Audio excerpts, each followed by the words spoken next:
Very nice. Now we have the ability to read and write in Arabian letters.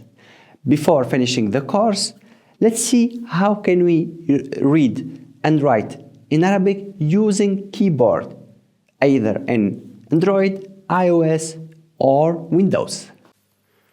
When you would like to use Arabic keyboard in Android, follow those steps.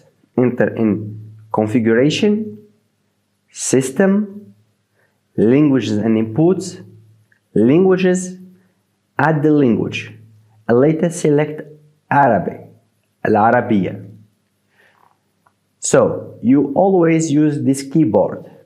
If after installing the Arabian keyboard and you would like to change, just click on that button.